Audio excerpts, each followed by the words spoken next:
नमस्कार विद्यार्थी मित्रांनो. आज आपण GNM सेकंड इयरमधील मेडिकल सर्जिकल नर्सिंग 1 या विषयामधील जॉन्डिस याबद्दल क्लास घेणार आहोत. जॉन्डिसलाच मराठीमध्ये कावीळ असे सुद्धा म्हणतात. सर्वप्रथम पाहूया याचे इंट्रोडक्शन. तर जॉन्डिस हा आजार नसून लिव्हरच्या अनेक आजारांमध्ये जॉन्डिसची लक्षणे दिसून येतात.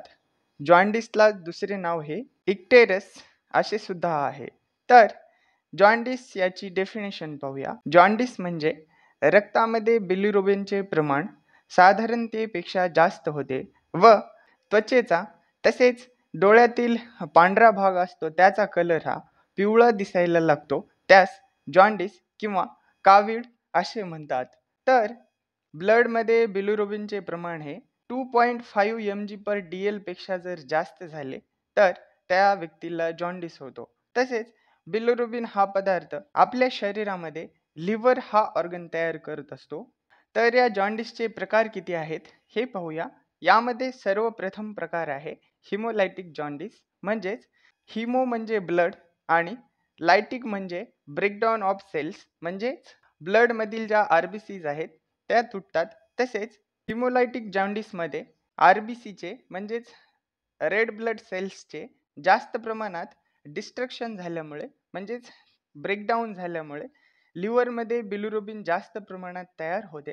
त्यामुळे त्वचेचा कलर हा पिवळसर होतो. अशा प्रकारच्या जॉन्डिसला हिमोलायटिक जॉन्डिस असे म्हणतात. तसेच जॉन्डिसचा दुसरा प्रकार हा ऑब्स्ट्रक्टिव्ह जॉन्डिस हा आहे. तर यामध्ये बाईल डक्टमध्ये अडथळा निर्माण झाल्यामुळे बिलिरुबिन लिव्हरकडून वाहून नेले जात नाही. त्या कारणामुळे बिलिरुबिन लिव्हरमध्ये साठून राहते, म्हणून त्वचेचा कलर पिवळसर दिसतो. या स्थितीला ऑब्स्ट्रक्टिव्ह जॉन्डिस असे म्हटले जाते. तसेच जॉन्डिसचा तिसरा प्रकार हा हिपॅटोसेल्युलर जॉन्डिस आहे. तर यामध्ये लिव्हरमध्ये बिलिरुबिनची चयापचयाची क्रिया म्हणजेच लिव्हरमधील जी मेटाबॉलिक प्रोसेस असते ही प्रोसेस कमी प्रमाणात झाल्यामुळे आणि किडनीकडून रक्तातील बिलिरुबिन साधारणतः कमी प्रमाणामध्ये आढळल्यामुळे शरीरातील बिलिरुबिनचे प्रमाण जास्त होते. या स्थितीला हिपॅटोसेल्युलर जॉन्डिस असे म्हटले जाते. तसेच जॉन्डिसचा चौथा प्रकार हा हेरिडिटी हायपरबिलिरुबिमिया आहे. तर या प्रकारामध्ये लिव्हरमध्ये जेनेटिक डिसऑर्डर्स असल्यामुळे बिलिरुबिनचे सिक्रेशन जास्त प्रमाणात तयार होते किंवा बिलिरुबिनचे डेस्टिनेशन कमी प्रमाणात होते. या स्थितीला हेरिडिटी हायपरबिलिरुबिमिया असे म्हटले जाते.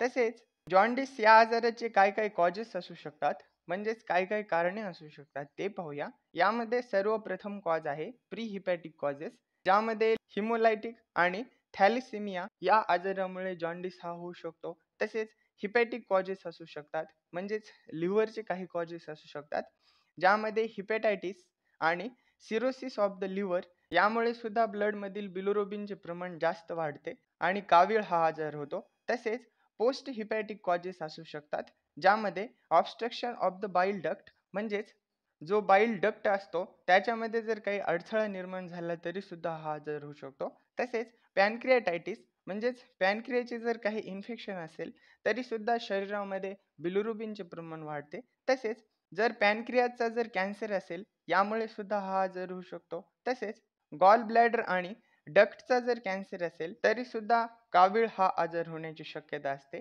तसेच कावीळ या आजाराची चिन्हे आणि लक्षणे काय दिसतात ते पाहूया. यामध्ये सर्वप्रथम जे दिसते येलोइश डिस्कलरेशन हे आपल्या त्वचेवर, आपल्या मसल्सवर, नखांवर, जिभेवर आणि डोळ्यामधील जो पांढरा भाग असतो त्याला स्क्लेरा असे म्हणतात. यावर आपल्याला येलोइश कलरेशन म्हणजे पिवळसर कलर आपल्याला दिसून येतो. तसेच जॉन्डिस असलेल्या रुग्णांची येलोइश म्हणजेच पिवळ्या कलरची युरिन येत असते. तसेच जॉन्डिस असलेल्या रुग्णांना मळमळ होणे, उलट्या होणे, याचसोबत ॲब्डोमिनल पेन असणे आणि रुग्णाला काही जर इन्फेक्शन असेल तर फीवर सुद्धा आपल्याला आढळून येतो. तसेच रुग्णाची भूक मंदावलेली असते, रुग्णाला डोकेदुखी म्हणजेच हेडॅक सारखी समस्या उद्भवू शकते. याचसोबत रुग्ण हा खूप कन्फ्यूज असतो. इत्यादी चिन्हे आणि लक्षणे आपल्याला एका जॉन्डिस असलेल्या रुग्णामध्ये दिसून येतात. याचसोबत जॉन्डिस असलेल्या रुग्णाचे डायग्नोस्टिक इव्हॅल्युएशन म्हणजेच रोग निदान कसे करावे हे पाहूया. यामध्ये सर्वप्रथम रुग्णाची हिस्ट्री कलेक्शन करावी, नंतर फिजिकल एक्झामिनेशन करावे, याचसोबत ब्लड टेस्ट करतात, बिलिरुबिनची टेस्ट करतात, कंप्लीट ब्लड काउंट करतात, तसेच LFT टेस्ट सुद्धा करतात, म्हणजेच लिव्हर फंक्शन टेस्ट केली जाते. याचसोबत सीरम इलेक्ट्रोलाइट्सचे लेवल पाहतात. जर लिव्हरमध्ये काही ऑब्स्ट्रक्शन असेल किंवा कुठले इन्फेक्शन असेल तर लिव्हरची बायोप्सी करतात. लिव्हरची बायोप्सी म्हणजे लिव्हरचा एक टिश्यू काढला जातो आणि त्या टिश्यूचं टिश्यू कल्चर केलं जातं. याला लिव्हर बायोप्सी असे म्हणतात. याचसोबत अशा रुग्णांची CT स्कॅन, ERCP टेस्ट सुद्धा केली जाते. ERCP म्हणजे एंडोस्कोपिक रेट्रोग्रेड कोलॅंजिओपॅनक्रियाटोग्राफी. तर ही टेस्ट बाईल डक्टचं एक्झामिनेशन करण्यासाठी करतात. याचसोबत अल्ट्रासोनोग्राफी सुद्धा केली जाते. तर जॉन्डिस असलेल्या रुग्णाची मॅनेजमेंट आणि मॅनेजमेंटमध्ये मेडिकल मॅनेजमेंट काय करतात हे पाहूया. यामध्ये रुग्णाला व्हिटॅमिन के, व्हिटॅमिन D3 यांचे मेडिकेशन्स किंवा इंजेक्शनच्या द्वारे सुद्धा हे औषधे दिले जातात. तसेच जर काही व्हायरल इन्फेक्शन असेल तर अँटीव्हायरल मेडिकेशन्स दिल्या जातात. तसेच काही बॅक्टेरियाचं इन्फेक्शन असेल तर अँटीबायोटिक्स मेडिकेशन्स दिल्या जातात.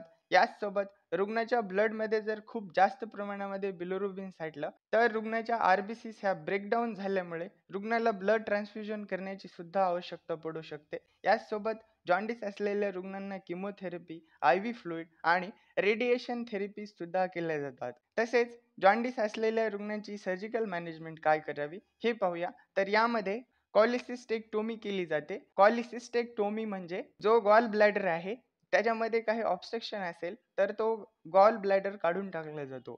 Thank you.